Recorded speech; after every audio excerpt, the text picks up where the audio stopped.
అంజనీ పుత్రుడైన ఆంజనేయునకు హనుమ అని పేరు ఎలా వచ్చిందో తెలుసా? అస్మద్ గురుభ్యో నమః. నమస్తే. మన జీవితంలో ఎందుకు ఆగిపోతున్నామో తెలుసా? మనలో ఉన్న శక్తి మనకే తెలియకపోవడం వల్ల. ఇప్పటి కాలంలో చాలామంది ఇదే సమస్యతో బాధపడుతున్నారు. ధైర్యం లేదు, నమ్మకం లేదు, చిన్న సమస్యకే మనసు విరిగిపోతుంది.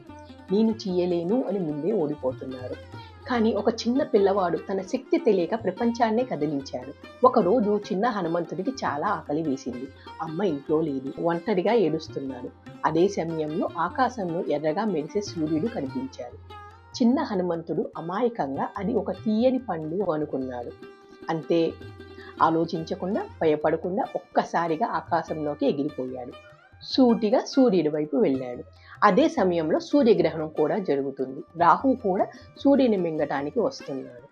కానీ హనుమంతుడు అతన్ని చూసి ఇంకో పండు అనుకొని తరిమేశాడు. అప్పుడు రాహువు భయంతో పారిపోయి ఇంద్రుని వద్దకు వెళ్ళాడు. వెంటనే దేవేంద్రుడు ఆయన వాహనమైన ఐరావతం మీద వచ్చాడు. కానీ అప్పటికే హనుమంతుడు సూర్యుని నోట్లో పెట్టుకున్నాడు. ఒకసారిగా 3 లోకాలు చీకటిగా మారిపోయాయి. దేవేంద్రుడు కోపంతో అతని ఆయుధమైన వజ్రాయుధంతో హనుమపై కొట్టాడు. అంటే దవడపై కొట్టాడు.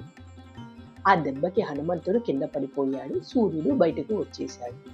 ఇది చూసిన వాయుదేవుడు తన కుమారుడి మీద ఉన్న ప్రేమతో కోపంతో గాలిని పూర్తిగా ఆపేశాడు.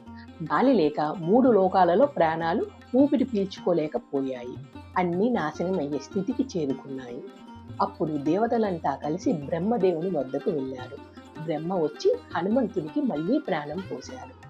తరువాత అందరు దేవతలు వరాలు ఇచ్చారు. అలాంటి ఆయుధం అతనిపై పని చెయ్యదు, అపారమైన బలం, బుద్ధి అతనికి లభిస్తుందని, భవిష్యత్తులో శ్రీరామచంద్రుల వారికి అత్యంత భక్తుడవుతాడని, ఇంద్రుడు కూడా నీ హనుమ దెబ్బతిన్నందుకు అంటే దవడ దెబ్బతిన్నందుకు ఇక మీద నిన్ను హనుమంతుడు అని పిలుస్తారని చెబుతారు. దాంతో వాయుదేవుడు శాంతించాడు. గాలి మళ్ళీ వీచింది. ప్రపంచం మళ్ళీ సాధారణంగా మారింది. ఇక్కడ మనం గుర్తుంచుకోవాల్సిన విషయం ఏమిటంటే, హనుమంతుడు వారికి శక్తి చిన్నప్పుడే ఉంది. కానీ ఆ శక్తి గురించి అవగాహన లేదు. మన జీవితం కూడా అలాగే ఉంది. మనలో శక్తి ఉంది, సామర్థ్యం ఉంది, అవకాశాలు ఉన్నాయి. కానీ మనమే మనల్ని ఆపేస్తున్నాం. మీరు కూడా గమనించండి. మనం ప్రయత్నించక ముందే భయపడుతున్నాము. ఇతరుల మాటల వల్ల ఆగిపోతున్నాము. మనపై మనకే నమ్మకం లేదు. కానీ హనుమంతుడిలా ఒక్కసారి భయం లేకుండా ముందుకు వెళ్తే మనము కూడా అసాధ్యాన్ని సాధించగలం. మనలో ఉన్న శక్తి మనకే తెలియదు. కానీ ఒక్కసారి మనపై నమ్మకం వచ్చిందంటే మన లోపల ఉన్న హనుమంతుడు మేల్కొంటాడు. అప్పుడు అసాధ్యం అనే పదం మన జీవితంలో ఉండదు. జై శ్రీమన్నారాయణ.